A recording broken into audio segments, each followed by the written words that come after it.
Page 236 of The Unfolding is the story of Bruce Van Natta. But on the last beat of my heart, my spirit left my body, and I had one of those out-of-body experiences people talk about. The day you die is going to be the best day of your life. I don't care how great your life has been. The Bible says nothing is compared to how good that is. The Bible talks about peace that doesn't make sense, peace that surpasses mental understanding. I felt peace that doesn't make sense. It was the best feeling ever. God's story has been unfolding. Since the beginning of time. He invites you to be a part of it. Wow. Another page in The Unfolding. Hi, this is Meredith Foster. Bruce Van Natta had a very difficult childhood, one filled with abuse and trauma, but he had one encounter with Jesus that marked him. He knew God was real. What he didn't understand is why God didn't rescue him from his awful situation. As he got older, he clearly heard God call him into ministry, but he was angry, skeptical, cynical. His wife kept asking, what was it going to take for Bruce to surrender his life to God? As a diesel mechanic, Bruce worked on big rigs all the time. On a fateful day in 2006, he was laying under a logging truck that weighed about 18,000 pounds. What happened on that day can only be described as otherworldly. An accident, a near-death experience, an encounter with the supernatural. You have to hear this story to believe it. The description of Bruce's accident might be tough for some to hear. It's pretty graphic, and the content of this story is not appropriate for kids. This is one of the most miraculous stories I have ever heard, so hang on. Growing up in my house, my mom would have called herself a Catholic. My dad would have called himself a Lutheran. We did not attend church regularly. I joke and say a lot of times they got married and joined the Creaster religion because we only went to church on Christmas or Easter. And that would be the only time we would ever go to church. And even we missed a lot of those because there'd be a drunken fight or something would happen beforehand or we wouldn't get to go. So I grew up in a family there was my dad, alcoholic, drugs, physical abuse, verbal abuse. I was repeatedly sexually abused as a child by some babysitters for about a year and a half. Just growing up in my home, there's a lot of dysfunctional homes. I'll guarantee my parents believed in God, but were so wounded in their own childhood that they were just in survival mode and operating out of that pain. So that basically was my childhood. As far as spirituality, we didn't go to church. I did go to Sunday school one time as a child. My grandpa and grandma babysat me. The one and only time I spent the night at my grandparents' house. One time I was about somewhere in 5.5, I'm guessing. Grandma made grandpa go to church Sunday morning. So I went to church with them. We went into the basement for the Sunday school lesson. And there was an old church built in the 1800s with a smelly basement, rural farming community church, very small congregation, little Lutheran church. And the Sunday school teacher took us to the basement, told the story from the Bible where Jesus is in a place and parents are bringing their children to Jesus to have him hug him and bless him and touch him. Paraphrasing, but the disciples get mad, tell the parents to get their kids out of there. Jesus has more important stuff to do than mess around with kids. Jesus rebukes his disciples, says, no, let the children come unto me. So we're literally sitting around a table coloring a picture of a bearded guy hugging kids. The Sunday school teacher sat me next to him. He explained to me the concept of God. I had no idea of God before this. He explained that Jesus was a person, that he was God, that he loved us. I remember, I would say the word hope is probably the best word of what boiled up inside of me. But then he went too far as Christians, as we as Christians sometimes do. And he made some comment along the lines of something like that Jesus loves kids so much that he protects them, keeps them from harm and danger, something like along those lines. And I remember literally throwing the crayon back in the basket and going, oh, it's a made-up story like Santa Claus. I was the kid in school. We often did not get presents, which was painful knowing that other kids got presents and stuff. And so I enjoyed telling other little kids in kindergarten, first grade that their parents are lying to them. There's no such thing as Santa Claus. I shared that pain as a kid. And when he said that Jesus is real and he loves kids so much he protects them, I'm like, yeah, it's a Santa Claus story. And I literally remember putting the crayon back in and pushing the piece of paper and going, nope, not for me. Several months went by. Super bad night was happening in my life. In my home, we did not get hugged or physically touched in love. So you don't realize it at the time, but it makes you crave it. So this bad night is happening in my life, and laying in the dark on top of this bed, I wouldn't have known at the time, but I said a doubting Thomas prayer, and I just simply said, Jesus, if you're real, prove it. Come and hug me like you did those kids in that story. And I could tell anybody, I could look at anybody's eye and tell them, I was picked up off the bed. I was given a physical hug. I felt it. I was literally wrapped up in arms. I felt getting pulled into a chest, and I got picked up and I was given a physical hug. I could still hear the yelling and screaming in the next door room. I fell asleep in those arms, and it was far more than just a hug. I don't even have words to describe it, but it was like being dipped in liquid love. I woke up the next morning, the sun came through the window, and literally I just laid there. I remember thinking, here's 5.5-year-old theology, but I remember thinking, there's something to this Jesus thing. I knew it happened when I said, Jesus, if you're real, come and hug me. And I knew I got a hug. I knew I felt love like I've never felt in my life. And for me, that settled it. I knew that I knew that I knew. I'm a stubborn person. I always have been. I'm a skeptic. I don't believe anything anybody says to me, really. And I still struggle as an adult, I think, because of my childhood. But I know beyond a shadow of a doubt what happened to me. I know when I said, Jesus, if you hugged me, and I know he hugged me. So for me, that settled it. I'm 55 now, and that happened when I was 5. So for the last 50 years, I have known that I know that Jesus is real, and nobody could ever take that from me. I'd like to say that it affected my life and made me a good person or tell people about God. That'd be a lie. I never told a single person that I got hugged by Jesus for 20 years. I kept it a secret, like a dirty secret to myself, because then I would have had to admit about being molested and everything. And I was actually dating an atheist bartender at 24 years old, got into an argument with her that I knew God was real, and she could really talk the talk of the atheist because her dad was like an atheist apologetics. Like he could argue against the Christians, and she'd listened enough times so she knew how to do it. I didn't ever try to stick up for God ever. So I didn't have any training or inkling of what that looked like at all. I didn't even go to church. So after 6 hours, she finally wore me down. I just said, if I tell you the real reason why I know Jesus is real, I said, shut up and drop it, because I don't want to talk about it.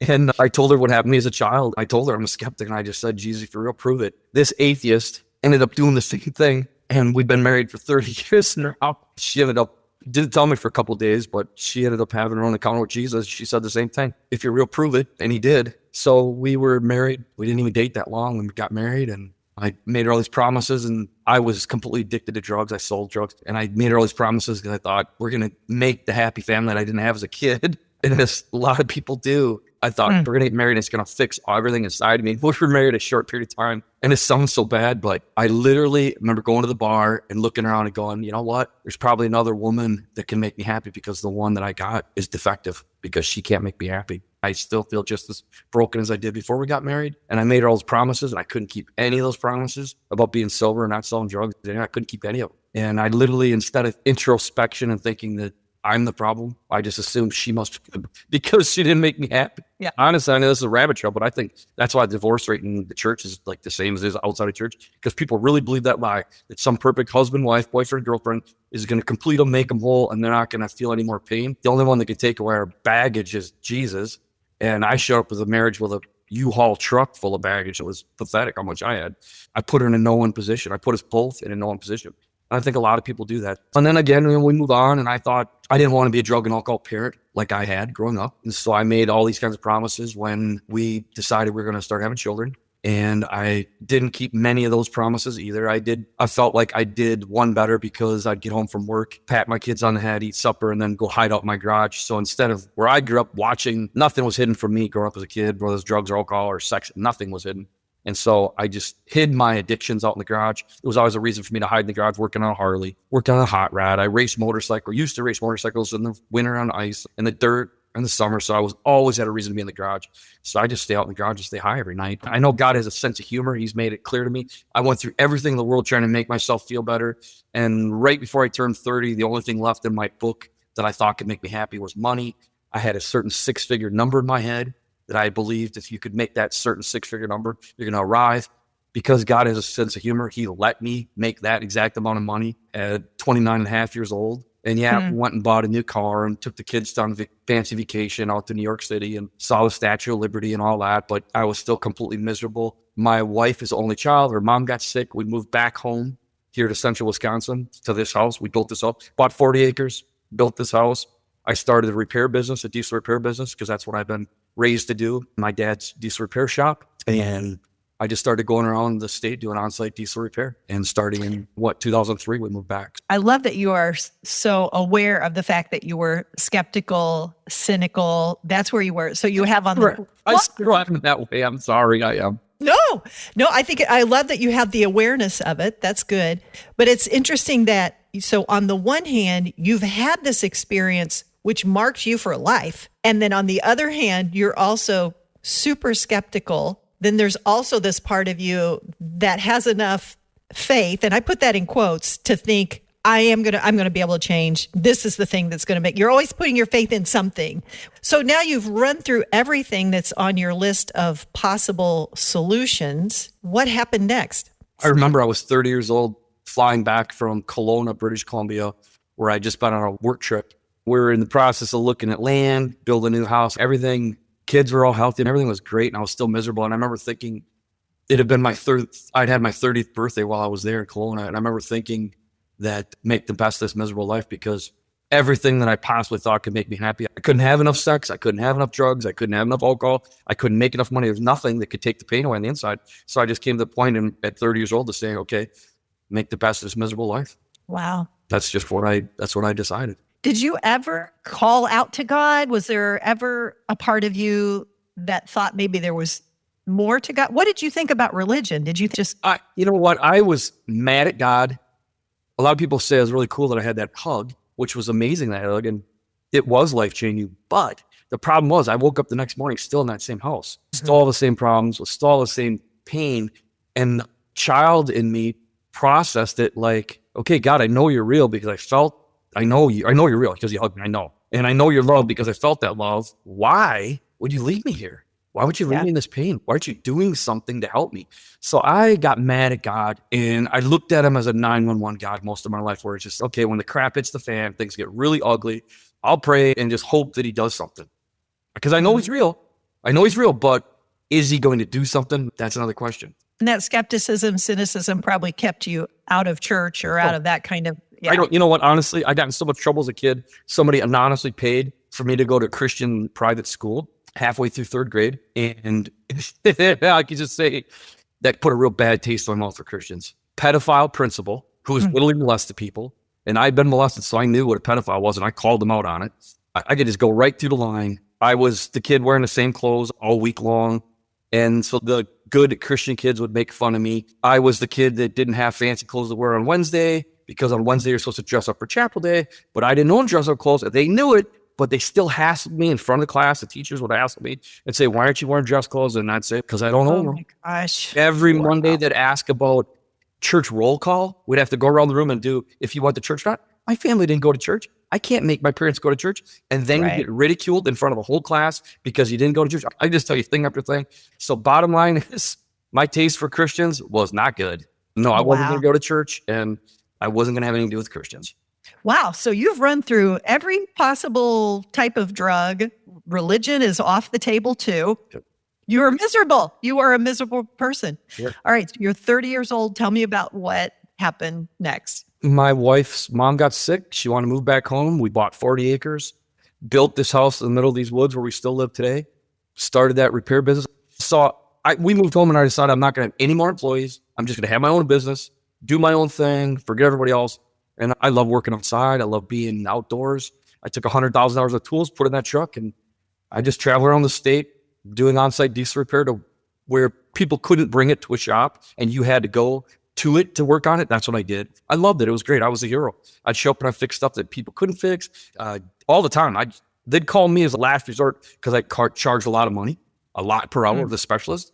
And that's what I was, an engine runnability specialist. I didn't do maintenance or change oils or tires or any of that stuff. I just simply did runnability and overhauls so that I could charge more per hour. What I'd done as my childhood, growing up in my dad's garage, I did it as an adult. I was factory trained, so I was really good at it. And it was a great job. So we went on 3 years. It was going along great. And I just throw this in there. At 35 years old, God finally got me 100% sober. Because I did drugs every day, all day. I smoked pot every day, all day. And I got drunk Thursday, Friday, Saturday night. And I did coke probably Thursday, Friday night, Saturday night. So I was into a lot of stuff. Very successful running that business. But there are so many successful people that are addicted to drugs. And I'm talking about cops, doctors, lawyers that are doing drugs all day, every day. But they're super successful because they have demons that are driving them, like me, for success, wanting to do good, to prove yourself, about having low self-esteem, low ego. So you push hard and try harder than everybody else. So you do good, but it still doesn't feel good because you still got that crappy outlook of yourself. So that was what was driving me, wanting to perform, succeed. But it's hollow. It's hollow. But anyway, God got me sober at 35. How did that happen? What was the key to that? Yeah, it's a long, ugly story. I threw my stuff away and flushed it down until I buy it again so many times. I couldn't even count how many times I did that. But just God, his mercy and grace never stopped. He just continued to, I don't want to say hound me, but continued to chase me. He just continued to chase me. And we were in church. We were going to church. My wife joked and said I married an atheist bartender, but she turned into church lady from Saturday Night Live. Literally. She wanted to start going to church. She wanted, okay, we'll go to church. Going to church wasn't good enough. She wanted to work at the church. So then she got a job at the church. So I got church lady at home and she's talking about getting high and stuff. I was just like, that whole thing. And the church people, you get involved in church and they're praying for you. And I was honest. I'm an open book kind of guy. And I admitted what my deals were. And God just kept doing stuff until he miraculously got me set free. So then it was a year of complete sobriety. We were doing small groups and home studies and stuff at the house here. And it was at the end of that year when my accident happened. November 16th, 2006 was the date of the accident. November 16th, 2006. There was actually something that happened. Was it the night before you had a conversation with your wife? On Tuesday the 14th, I had started working on that truck. It was an hour south of our home at a remote logging business. I'd started working on it, that diagnosed and taken apart that Tuesday. Came home. I typically always work 12-hour days. I got home and my kids were already in bed. Lori'd saved me a plate of supper. She heated up the microwave. I'm sitting at my spot on the table, and out of the blue, she starts in on this conversation with herself because I didn't even want to talk. I just wanted to come home, take a shower, and go to bed. I was beat. It had been a long day. But she starts in with this conversation that something like along the lines of, I know, everybody knows, pastor knows, we're called to full-time ministry, and we're being disobedient. Was that true? Did you have a clarity that you were called to? Really? Yeah, but I was running hard. I've been called when I was a young man. God actually called my name in a church when I was 18 and a half, but I got up and ran out. I made a deal with a Catholic girl on a Saturday night, and my end of the deal was I had to go to church with her Sunday morning, and I did. But God showed up at that church, and he called my name so loud I thought the place was going to collapse. We were all going to die. I jumped like a cat. The thing went in my hand, went flying out of my hand, and everybody's looking at me like I'm nuts. And I'm looking around, and that's when I realized nobody heard about me, which really freaked me out because it was so loud. It shook the place. I felt it. It shook the place. And then nobody else heard it. And I was like, how is that even possible? But either way, he said my name, but he said a million things. He downloaded all this information. And one of the things was, I've called you to full-time ministry. Somebody just offered to pay my way through college. My parents couldn't pay for my way through college and didn't want me to go to school. And this lady offered to pay my way through college. And I literally ripped that letter up and threw it in the garbage. And God said that day in the church when he downloaded all that information, he said, take her offer, go to Bible school, and tell people about me. And I got up and ran out. I just said, God, you know who I am? You know how bad of a person I am? My last name means trouble in this town. From my dad to me and my brothers and everybody, I can't tell people about you. I'm not good enough. So I ran away. Did you do any of those things that he told you? Did you go to college? No, you really ran. No. So 18 years goes by. It happened to 18.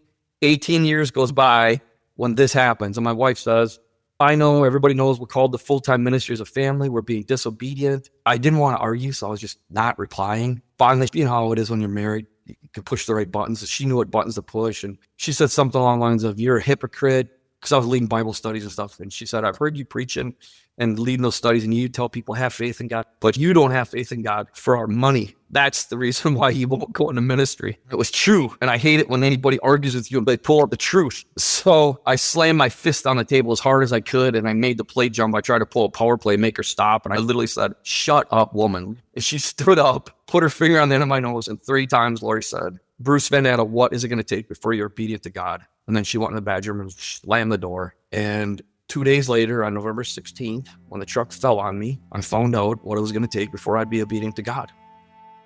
What happened 2 days later would become the subject of news stories, interviews, books. It would forever change Bruce's life. That incredible experience when 5-year-old Bruce felt Jesus give him a hug, that encounter would seem ordinary by comparison.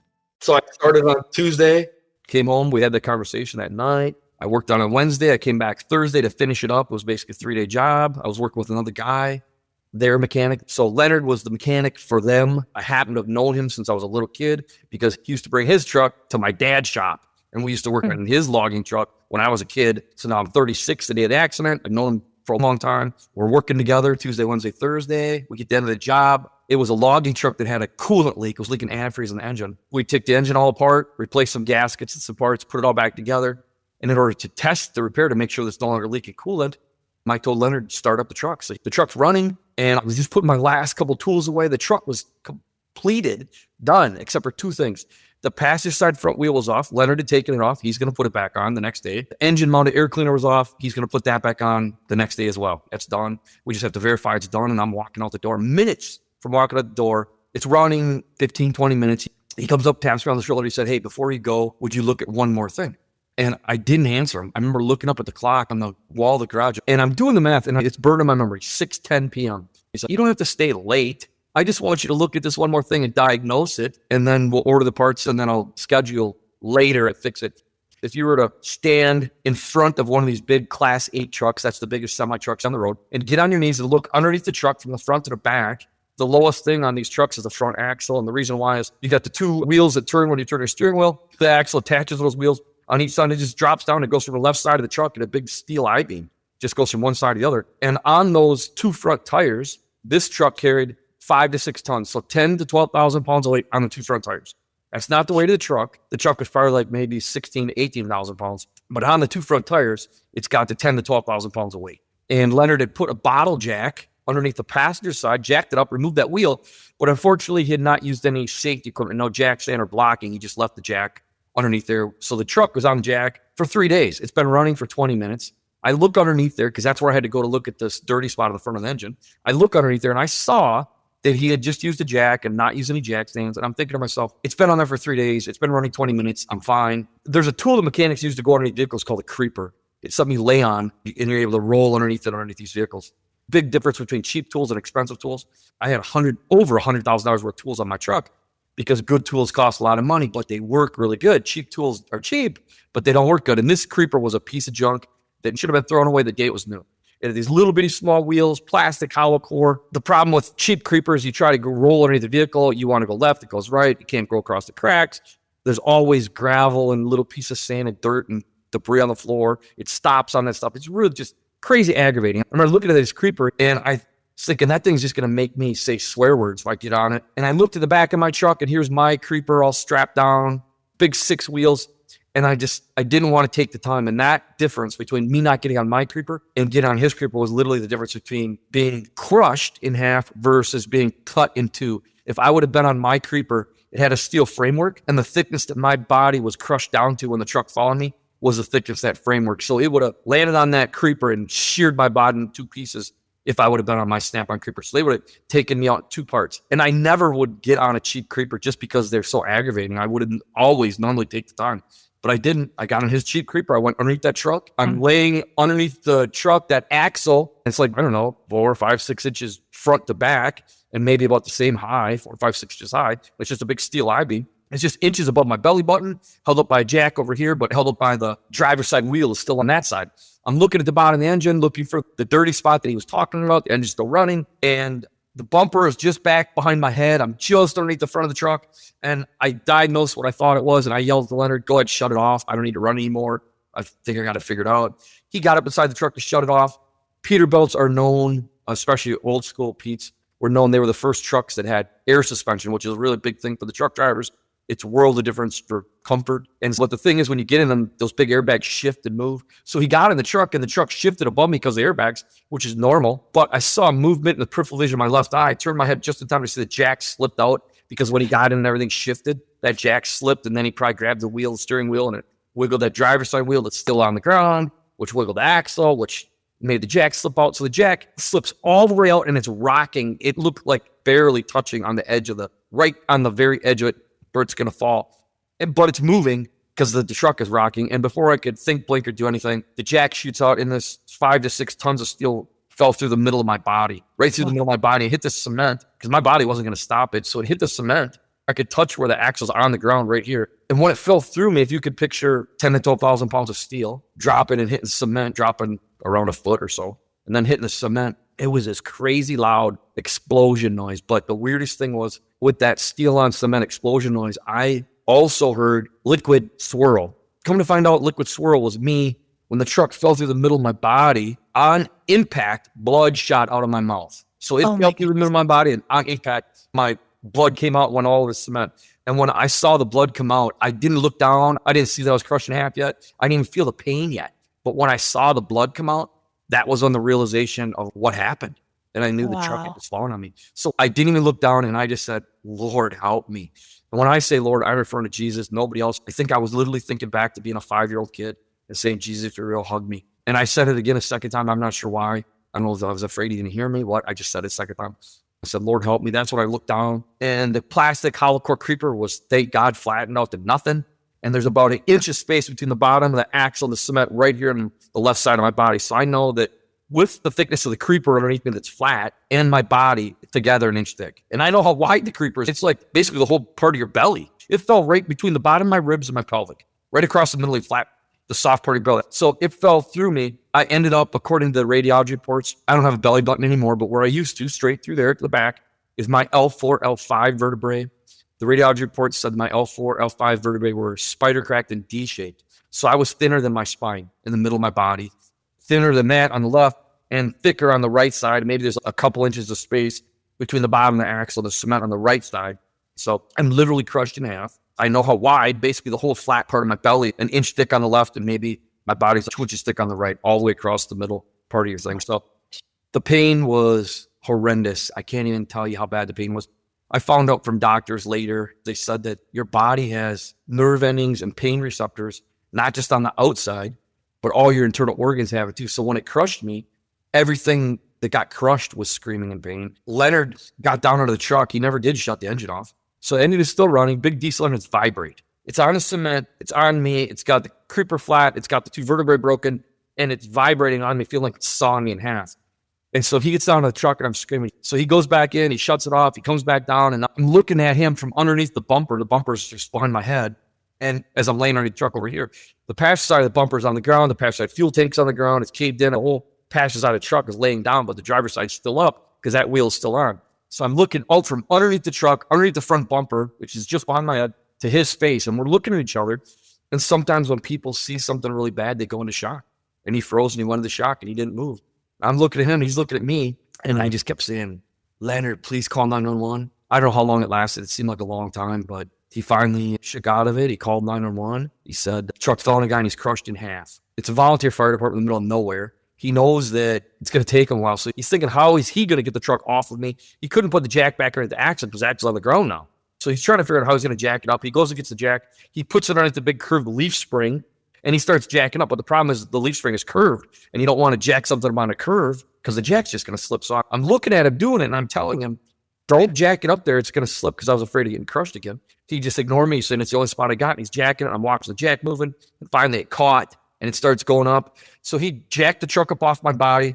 So now I was able to see my body top to bottom for the first time because the axle was so deep when it fell through me, I could only see ribs up. But now that he jacked it up off my body, I could see top to bottom.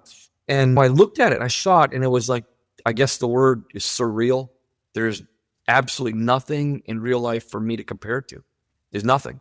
I've never seen anything. There's nothing compared to. So I'm looking at my body, and it doesn't even look real.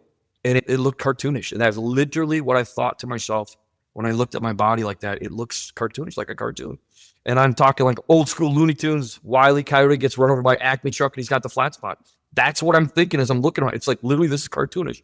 But the next thought that followed that was there is no way you should be able to be alive and look at your body like that. And it's only because you're about to die right now. That was thought. You're dead. There's no way. You can't be alive and look at yourself like that. That was a thought. You're about to die because there's nobody can live like that. That's what I'm thinking as I'm seeing it. I always got it jacked up. It's on the curve. I'm afraid it's going to slip and fall on me again. I was already in horrible pain. I realized incredible weakness takes over my body as soon as he took the truck up off me. Found out later, doctor said it was because I had 5 places, major arteries completely severed. As soon as he took the truck up off my body, I'm bleeding out internally. They said I should have only lived 2 to 3 minutes because as long as the truck was on me, I had everything pinched off. The arteries pinched off. But as soon as he took the truck up, now they're able to free bleed and bleed out internally.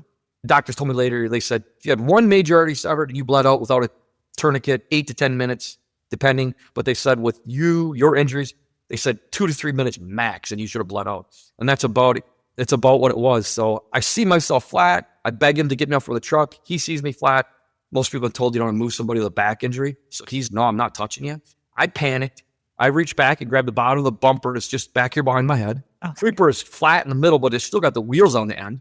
And it took everything I had, but I dragged myself out this far. I put my hands on the bumper and I looked underneath and the axle's right over the lower part of my leg. So if the jack slips, it's going to fall on my legs and break both my legs. And I thought, all I got to do is put my palms on the bumper and just straighten out my arms. And if I can straighten out my arms, one more push, it'll be far enough that it'll miss my legs if it falls. And that's when I tried to do that, I couldn't. At that time in life, I had a lot of upper body strength from heavy equipment work. And I remember looking at my arm and it was shaking up and down in a blur so fast. It was just like a blur. And I saw that. And it really terrified me. But the next thing of realization was that I couldn't breathe. Both my lungs have been collapsed when the truck fell on me. And in all that commotion and chaos, I didn't notice until this point that I'm actually doing this, trying to take in that next breath, and I couldn't. And I got in maybe one or two, but it came to a point I could not take the next breath. And I'm trying so hard to get that next breath, and my heart is pounding because I'm in shock. Pop, pop, pop, pop, pop. Sometimes you can hear your own heart in your ear or whatever, your pulse. And the craziest thing was I heard my heart stop. It's racing. Pop, pop, pop, pop, pop, pop, pop, pop, pop. Just like shutting off an engine. That's what it sounded like. Just like that. But on the last beat of my heart, my spirit left my body and I had one of those NDEs or out-of-body experiences people talk about. My spirit went up in the roof of the garage, 14, 15, 16 feet, into the ceiling of the garage, but right at the very top of the ceiling, right up there. And I'm just looking down. I could see the accident scene, and I'm just going to stop here and say anybody that has Jesus in their heart, ask Jesus to be Lord and Savior. You do not have to be afraid of dying. I've talked to a lot of Christians that are afraid of dying. And I can tell you, this makes people mad. I'm sorry if this makes you mad. I don't care. The day you die is going to be the best day of your life. I don't care how great your life has been. The Bible says nothing is compared to how good that is. I didn't even get to go to heaven. I just left this flesh bag, and I'm 14, 15, 16 feet in the ceiling. And the Bible talks about peace that doesn't make sense, peace that surpasses mental understanding. I felt peace that doesn't make sense. I was having a party in the ceiling by myself. It was the best feeling ever. Like the best ever. Some up there just enjoying it. Like, I don't even have words how great it was. And I'm looking down. I could see the accident scene. I could listen to everybody talking. The volunteer people are coming Wednesday, Tuesdays. They're coming. I'm looking down. They're not going to do CPR because I have a massive chest injury. No heartbeat, no pulse. I'm under the truck. I don't even know it's me. I'm looking from above. I don't even know it's me. So you could see the accident scene and you could even see yourself, but you did not realize it was you? Nope, didn't know it was me. So I'm just up there having a party, looking down. I didn't know that was me. I'm listening to all the things. Leonard is above me. He's crying. He's running his fingers through my head. Just this much of me sticking up from the front of that truck. They didn't touch me. He's crying. He's saying stuff like this. I should be the one that's dead, not you. I'm sorry, because he jacked it up. Now you see it. Quit. It didn't bother me a bit. I could care less. It didn't make me feel bad, nothing. I'm just watching from both. And on each side of Leonard, he's on his knees, and Leonard's like 6'1", 6'2" at least. On each side of Leonard, also on their knees, just like him, was an angel, but their heads were like a couple feet taller, just based off of him. So I'm saying they're approximately 8 feet tall, based off of a little over 6 foot tall Leonard. The Bible mentions angels, like I've looked it up, 290 sometimes. Sometimes it mentions their white shining robes, and these two angels had white shining robes, emanating light. They looked like normal men, except that they were big, 8 feet tall, big, muscular, big, broad shoulders, narrow waist. There was a belt on their robe. They had really long hair, and that's right where the belt ended on their robe was where their hair was. So I'm just watching, and the one from the driver's side reaches over, he puts his hands in the middle of a flat spot, and the guy under the truck and the one on the passenger side did the same thing, and I'm looking above him like, oh, nonchalant, very normal, which is odd. It seemed very normal. I was like, oh, those angels are down there to help that guy. That's nice. That's it. Like, it was normal. I've thought about this so many times. The only reason it could be that it felt normal to me in that position was that in the spirit realm, angels are normal and it's not even a big deal. It wasn't a big deal at all. It was just like so normal to me watching out. But when I woke up, when they took me out of my induced coma, all I wanted to do was say the word angel. My first conscious in the hospital, when they took me out of the induced coma, the first conscious thing I wanted to tell anybody was that I saw these two angels. And then I realized I couldn't talk, didn't know it's because I had a breathing tube. Then I motioned for something to write with, and all I wanted to do was write the word angel. I couldn't make the AA come from here to here. It was like 6 months before I could read or write again. So aggravating. It was horrible. But when they did take the breathing tube out and I could talk for the first time, I remember my wife and my brother, Luke, were there that day at the hospital. This is months into the recovery, but I'm telling the nurses, I'm telling the doctors, I'm telling them, look, I saw these two angels. They were freaking huge. They were amazing. They're glowing light. They saved me. God sent angels to save me. I was telling including the people that said they didn't believe, I didn't care. I was just telling them, hey. And it was so weird because in my mind when I was up there, it seemed normal. I'm looking for above. I see these angels. They're down to help that guy. I'm just listening and watching. 8 people were at the scene of the accident from the volunteer fire department. I'm counting from above. And then number 9 and 10 came in the wrong door. Everybody else came in the front door, the main entrance of the place, behind me. The truck was all in the back. But number 9 and 10, I watched from above. They came in the back door. When I got out of the hospital for good, I spent all of 07 in the hospital basically. My last operation was in December of 07. So in February or March of 08, I went to that volunteer fire department to their monthly meeting just to tell them thank you. And this is over a year later. There was like 30 some people in the room that night. I went around the room and I picked out 8 of the 10 people that came to the scene of the accident over a year later in front of everybody. I knew 8 at that point. It was still fresh enough in my memory. I could look down and remember what I saw from above. And in a group of 30 some people, I picked out 8 of the people that came to the accident that night. And then the easy one was the red-haired lady and the guy, because it was the only woman and it was the only gray-haired guy. And I said to them in front of everybody, you guys came in the wrong door. Everybody else came in the front door. Why did you come in the back door? It had been over a year. They didn't even remember it first. They're like, what are you talking about? I'm like, look, this has been bothering me for a year. Everybody came in this main entrance. You came in a side door in the back. Why? If they thought about it for a while, and I was like, oh, that's right. They missed the address, realized that's where the flashing lights were, and there was a secondary gravel drive, and they just came up the back entrance to the place up a secondary gravel drive. A little small detail, but it proves the real Bruce was in the ceiling. Because at that point, we're talking several minutes, no heartbeat, no pulse. So I'm up with Morgan, and I watched. She plays a big part of this. So she comes up the driver's side of the truck. She gets down. She moves Leonard out of the way. She's feeling for a pulse frantically. Everybody else has been there, and they know there's no heartbeat, there's no pulse. So there's a big guy. As I'm watching from above, she's down in the middle between those angels. And on my left, which would be the passenger side of the truck, there's a big guy in what I call farmer bibs, the light colored bibs with the blue stripes. And he's got his arms crossed. There's a little guy next to him. And the big guy with the arms crossed and the bibs said to her, it's too late. He's passed. It's too late. And she kept feeling for pulse, and she ignored him. And then she said, what's his name? And now Leonard is over on would be the driver's corner. And Leonard says, Bruce Natta. And I watch as the lady starts slapping that guy down there in the face. And she starts saying, Bruce Natta, come back. And she just very loudly and emphatically. And the only way I could describe it is it sounded a little bit familiar. I would never have said it's my name, or I don't even know how to, it's the best way to say it. It sounded a little familiar. And all of a sudden my spirit started creeping down. When I got about half the way, it went really fast. Felt like my spirit came into my head to the top of my body. And when my spirit came back to my body, my heart starts dramatically. Now we're talking several minutes, no heartbeat, no pulse, no CPR, no medicine. My heart starts back up. My eyes pop open. And I go from feeling the best I've ever felt my entire life to now feeling crushed in half. It was the most horrible, the best to the absolute worst. I remember it hurt so bad in my midsection. And I remember the realization that I'm the guy that, and I was like, oh, 4-letter word that means fertilizer. And then, oh, blank, I'm the guy underneath the truck. Oh no. And I just remember thinking, oh no, it's me. And then I remembered it all came out. I was like, oh no. So then it was just total pain. I was like, no, I don't want this. That felt too good. I don't want this. Just like that, when I said, I don't want this, my heart stopped. My spirit left my body. I went right back to the roof of the garage. I can look down. I can see the angels. I can see the lady. I could see the people again.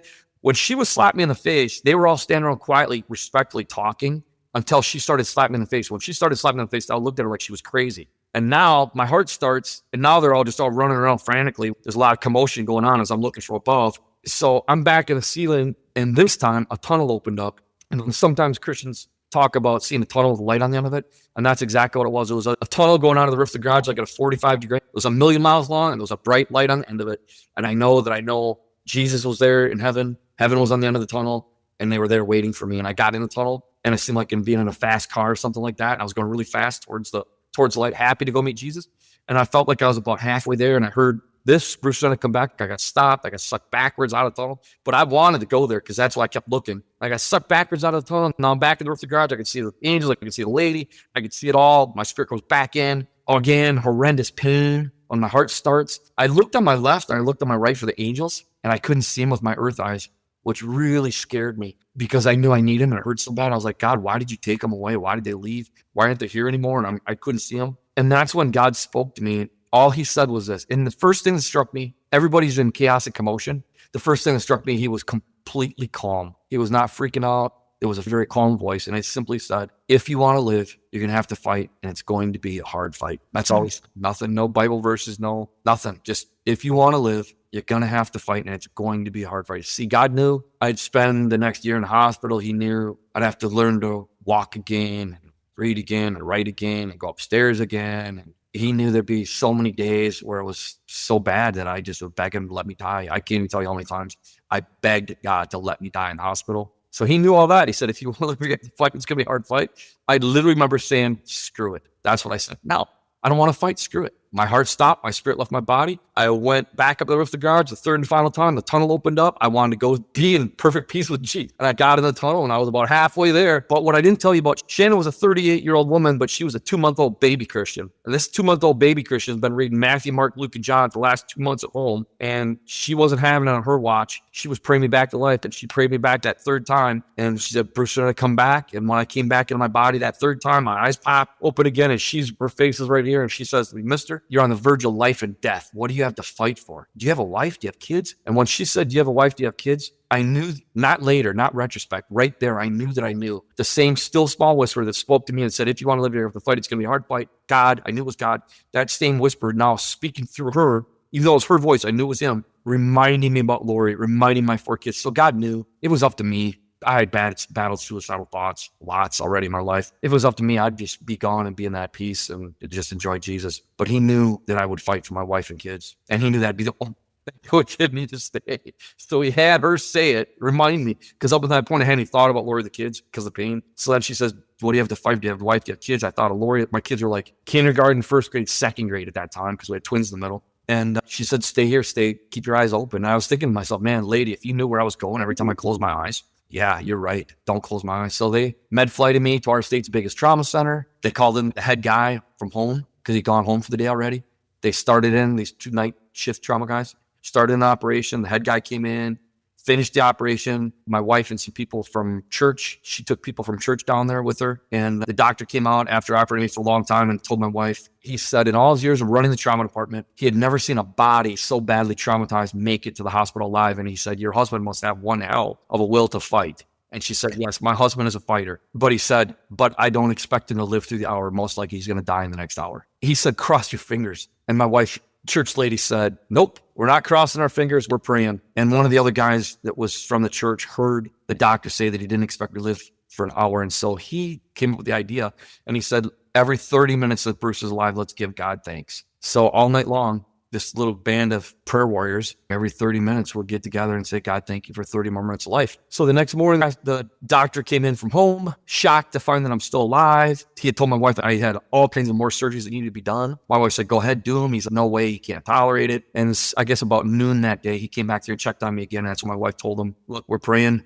God's in control. Do the surgeries. And if he lives and if he doesn't, it's in God's hands. If you can just go through the laundry list, what were your injuries? Like, what was the doctor telling them that you were dealing with? You can picture everything in your body that is in this whole area between the bottom of your ribs and your pelvic. Everything there was crushed. Spleen, pancreas, small intestines were destroyed. Veins, arteries, spine, couple ribs, kidneys, everything in here was crushed. All of it. He didn't expect me to live, so he's like, what are we going to do with this mess? So then they just started picking away on it and deal with this, deal with that, cut part of my liver off, cut part of my pancreas off, do this, do that, all this stuff. They worked on me all week long and just kept me clamped. They kept me in a induced coma for a long time. When I came out of that, the first thing I wanted to do, just tell people about the angels. 5 major surgeries, a bunch of little procedures. I've spent more than a year in the hospital in my life. We've added up the days. The last operation was December of 2007 and my accident happened November of 2006. So it was just a horrible, long, ugly year that I hated. Yeah, but God just kept doing miracle after miracle. There's 2 big miracles. Doctors say I'm the only person that could find an entire world who's lived after having major artery severed in 5 places. So that's a worldwide claim that they make about me. But the other one is this. They say adults have 18 to 20 some feet length of small intestine. When the truck fell on me and it crushed, your small intestines are right underneath your belly button. My small intestines were completely destroyed. The doctor saved 2 pieces that were damaged, but damaged the least amount. He sewed those 2 pieces together to try and come up with a little bit of intestine so I could live. But there was this magic number. Back then, the magic number that they talked about, it's different now. But in 2006, the magic number was 100 centimeters. And I had just a little bit over that. And then in March of that, 2007, a big chunk that they tried to save died, and he had to cut that out. It was a major operation. And now I'm way underneath the 100 centimeters. And they're feeding me intravenously.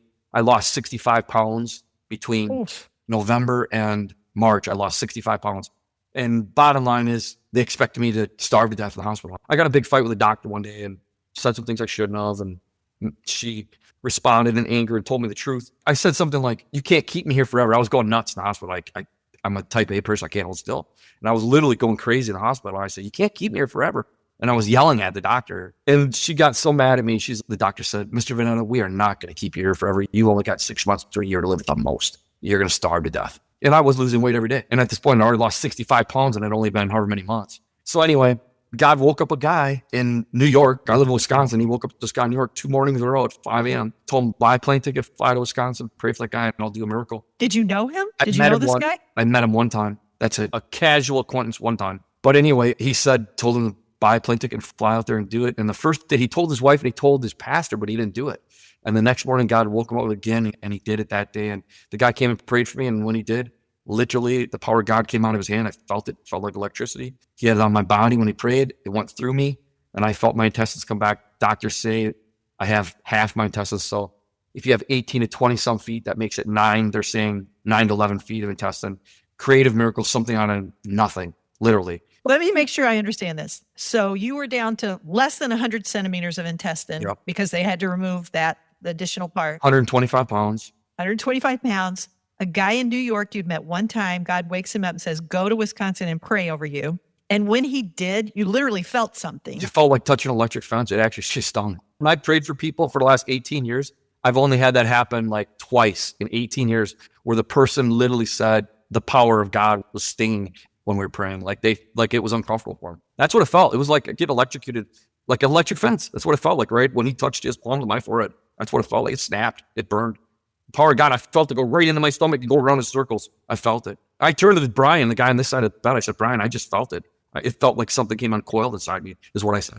And the creative miracle happened. All of a sudden, my weight was losing and it leveled off. And then it started going up. And the doctor said, oh, you're retaining water. We're going to have to change your parental nutrition formula to better match you. You must be retaining water weight. And they went and did all these tests. And they couldn't. I just kept gaining weight and they were freaking out. They thinking something was bad, not something was good, because they expected me to keep losing weight. And that's when they did these upper GIs and these tests. And that's when the doctor found out, the radiologist found out, I've got half my intestine. And he kept saying the word mistake. And I'm like, look, man, if the doctor made a mistake, you better tell me. He said, oh, it's in the records. I said, what do you mean? He said, the doctor said you had this much intestine and he notated this much and this. She goes, but you've got half your intestines at least. He goes, but I don't understand, because he's our best doctor. He's the head of the trauma.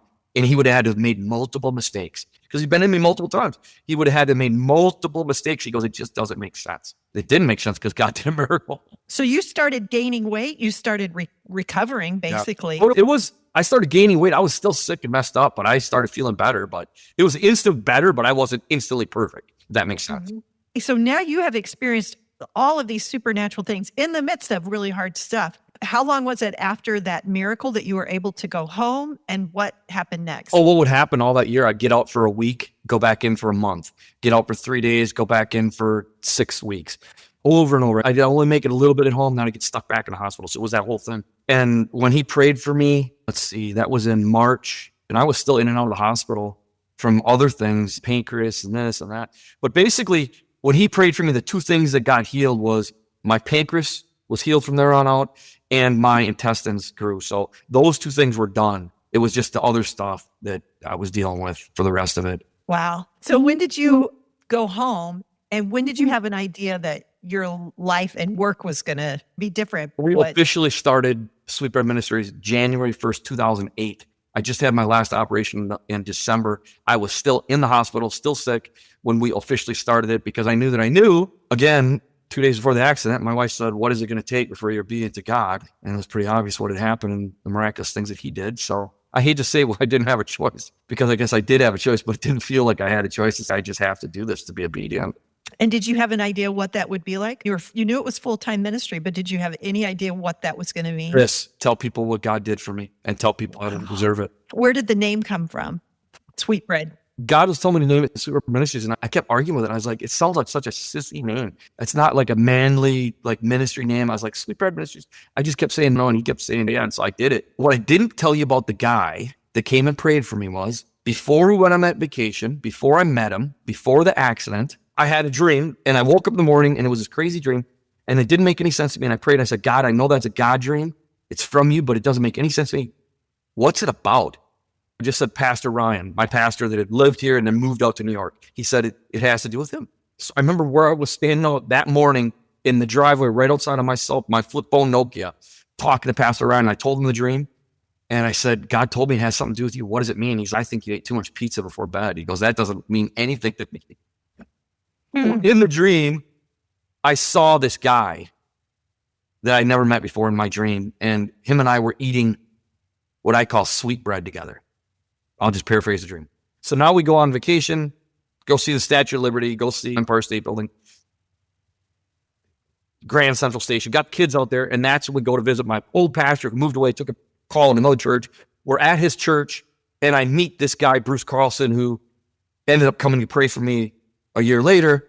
And I go, that's the guy from my dream. Ryan, this is the guy from my dream that I called you about. This is him. And I remember saying, he's even still got exactly what I saw him. He's got a white cowboy shirt on, black pressed Wranglers with black cowboy boots, just what I told you in the dream. And he laughed. He goes, well, that's not a big deal because that's what he wears every day. I literally saw the guy in the dream. I say, this is the guy from my dream. We talk about it. We like, doesn't make sense. I don't know. God showed you the guy in the dream, whatever. Fast forward, the accident happens. He finds out about it. I'm on the prayer chain out there. That's when God told him to come pray. So it's named Sweetbread Ministries. I was thinking, because the dream, I didn't want to name it that. But I was saying, well, it has to do with him. So I named it that. And Holy Spirit just kept pestering me. That's what it's to be. So one of the very first places I spoke, I'm standing up in the front. It was a smaller church. And the pastor just out of the blue goes, hey, why'd you name it Sweetbread Ministries? And I go, I had this dream about eating sweetbread with this guy. And then he's the guy that came and prayed for me. And the pastor just starts crying. And I'm like, it was like odd. It was a little over the top. And I was like, and he kept saying, oh, it's so amazing. God's so prophetic. And I said, why? Because he showed me the guy before I saw him. He goes, well, yeah, but no, sweetbread. I go, what are you talking about? He goes, you know what sweetbread is, right? I go, it's bread with like raisins and swirls of cinnamon and frosting on top. I said, that's what it was. And he shakes his head no, and he runs out of the church, goes to his office, Googles sweetbread, prints it out, hands it to me at the podium and says, read this to the congregation.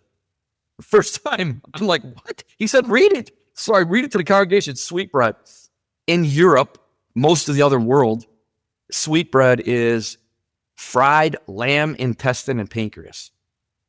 Exactly what got healed when he prayed for me. And the guy, he knew what sweetbread was. So when I called it Sweetbread Ministries, it's all about my pancreas, my intestines getting healed. Otherwise, I'd be dead. This creative miracle, all this. That's why God wanted to call it Sweetbread Ministries, because it was a lot deeper than what I even thought of his dream. That's what sweetbread really is. So I had no idea until the pastor had me say it in front of everybody else. I fucking know like everybody else did. So that's how I got named that.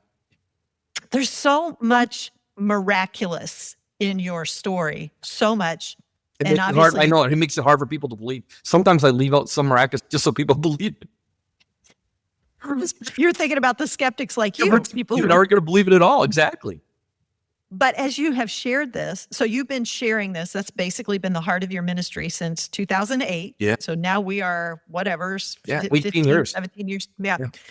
So what's been the fruit of Sweetbread Ministries as you look back over what God was calling you to? What have you seen happen? We see thousands of people give their lives to the Lord every year. Thousands and thousands every year. It's been several thousand since we started. I keep track of the numbers.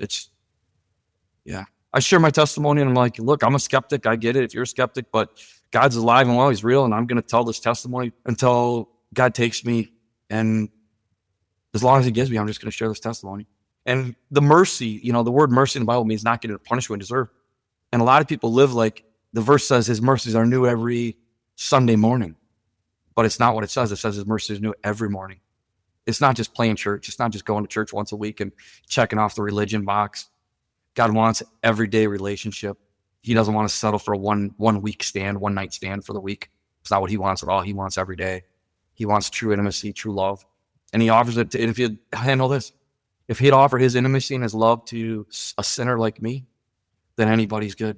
Anybody could receive it, because he literally said at the beginning of the ministry, the reason why he saved me. Somebody asked me on TV once, they read the bio and said, oh, doctors say you're the only person who lived with 5 arteries. The guy's like, why did God save you? I didn't have an answer. God immediately took me to scripture and said, read this.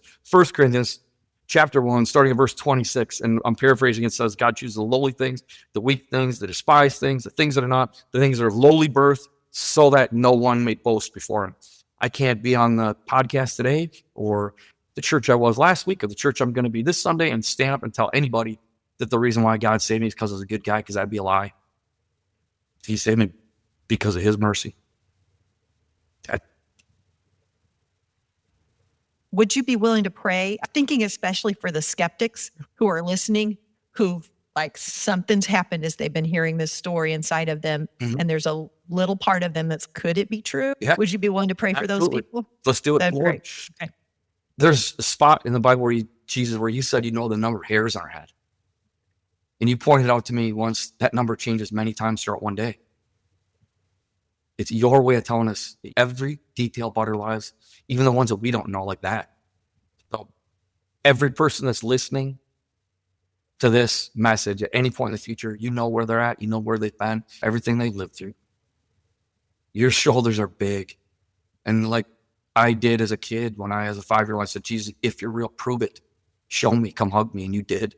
And my wife, at that point, my girlfriend, the same thing. And you did to her enough that it impacted her so much she wanted to start going to church and be in a relationship with you. I know your shoulders are big enough for that. And you're not afraid of the skeptic. You love skeptics like me, just like everybody else. And you want relationship with people because of your love for us, Lord. So I pray for every person today that you're knocking on their heart, that's feeling that tug, that urge from your Holy Spirit, that they would just simply say a prayer, something along the lines of, Lord, if you're real, prove it, show me. Because I know you will, because I know that's what you want to do. I know you want to step in people's lives. I know you want to make yourself real. I know you want to love them so you can receive love back from them. You love us so much, you died for us. Thank you for that. Thank you that you rose again. And when you did, you conquered sin, death, sickness, death, so that we truly can be in a place of victory despite circumstance, despite this messed up world we live in. You are still on the throne. You're in charge. We just thank you, God, that we can look to you with expectation. And I just pray for every person listening that you'd meet them at whatever point of need they might have. In Jesus' name. Since the accident and the founding of Sweetbread Ministries, Bruce spends his time telling the story of the miraculous things that God has done. He's shared the story with thousands every year in churches, prisons, and schools. He's written a couple of books. One is called Saved by Angels. Another is A Miraculous Life. You can learn more about those. You can read some amazing testimonies of healing and find out how you can invite Bruce to speak at your event at sweetbreadministries.com. Thank you, Bruce, for sharing your story with us. This episode is releasing on Good Friday. It's the day we remember the death of Jesus on the cross. I hope you have an opportunity this weekend to reflect not only on what happened on the cross, but the empty tomb 3 days later. What happened in those 3 days is the foundation of faith in Jesus. As it says in the Nicene Creed, for our sake, he was crucified under Pontius Pilate. He suffered death and was buried, and rose again on the third day, in accordance with the Scriptures. He ascended into heaven and is seated at the right hand of the Father. He will come again in glory to judge the living and the dead, and his kingdom will have no end. Happy Resurrection Day to you. Thanks so much for listening. I'm always grateful to the friends that help make each episode of The Unfolding possible. Lindsay Caparoon, Michael Shermack, our producer and network director, Jason Rackow. The Unfolding is a production of Faith Podcasts. You can find more great stories at myfaithpodcast.com. We'll be back next week with another page of The Unfolding.